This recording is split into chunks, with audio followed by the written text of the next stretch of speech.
कृषि विभाग एवं श्रीमंदिर प्रशासन उभय मिलित उद्यम रे आमे एबे महाप्रभु कृपारू अमृत अन्न प्रकल्प कार्यकारी करने जाऊँ।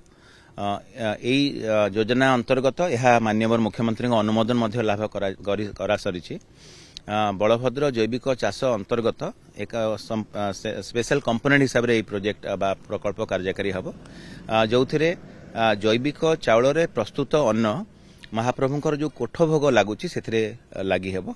परवर्ती पर्यायर आम जमी आनंद बजार महाप्रसाद बिक्री होची जो अन्न गुड़िक प्रस्तुत होची तार किछि गोटे अंश ताकू भी जैविक उपाय प्रस्तुत चाउल प्रस्तुत करने आम मनस्थ करूँ। आशा करुँ ताहा भी सफल हम। प्रथम पर्यायर कोठ भोगरे एवं परवर्ती पर्यायर आनंद बजार जो बिक्री हम ताकू जो संपृक्त सेवा संपृक्त निजोग अच्छा से गोटे स्पेशल काउंटर रे बिक्री करेंगे जोटा जैविक चाउल प्रस्तुत महाप्रसाद महाप्रभु लगे हो। तेणु यहाँ निश्चित भाव आम एक महार्घ आम भाविबा गोटे महाप्रभु आशीर्वाद बोली भाविबा एवं आगामी दिन रे आमे अन्न डाली चाउल आमर पनीपरिया सबको जैविक उपाय प्रस्तुत करने चेष्टा करिवो। आवश्यकता जतिक रही सर दिन सती परिमाण कोन सर बर्तन चाष होछि आ जो चाषी माने चाष करूछंती ताको सर सरकारी सहायता के भलिया जगह दउ हम ठीक कहउछन समय हम जेमति कहली जो जैविक चाउल प्रस्तुत हबो आमे सरकारी भाव में कृषि विभाग तरफ तांकु आमे किछटा सहायता देबु जो चाषी भाई मौड़ी माने करिवे एवं सेति पई तीनोटी अनुष्ठान सहित आमे ऑलरेडी एमओयू स्वाक्षर करि सारिछु। आगामी दिन रे आसंता खरीफ ऋतु रे आमे अधिक स्वेच्छासेवी अनुष्ठान जो मैंने जैविक पद्धति चाष कर सहित आम जोगाजोग अच्छु।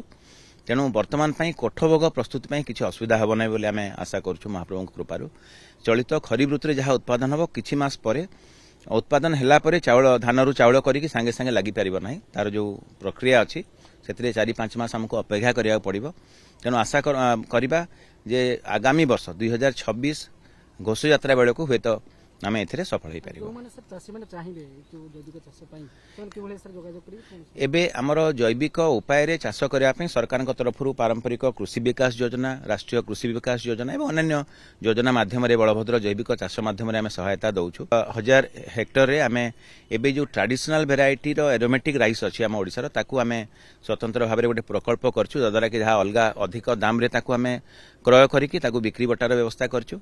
जैविक अन्न पई एबे नियाली अंचल आमर कटक एवं खोर्धा संधि भितर जो किछिटा अच्छी से चाषी मैंने आगभर रही।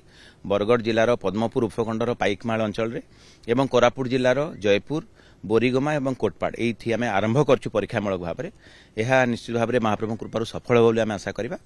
परवर्ती पर्यायर आगामी दिन में आगामी खरीफ ऋतु मानक आगामी वर्ष मानक आम आहरी व्यापक कर नहीं फार्मर रेजिस्ट्री उभय राजस्व विभाग एवं कृषि विभाग तरफ मिलित उद्यम होउछि। कृषि विभाग तरफ जहाँ आम पदक्षेप नवा कथा नौछु एवं राजस्व विभाग तरफ जो म्यूटेशन हवा कथा एवं परवर्ती पर्यायर जो कलम 2 कलम 2 करेक्शन हवा कथा ताकू आम व्यापक करने कहूँ। इतिमध्य राजस्व विभाग अतिरिक्त मुख्य शासन सचिव आम भितर आलोचना होती जिलापाल मानक सचेतन करूँ। आगामी दिन में ताहा निश्चित भाव में आगू बढ़।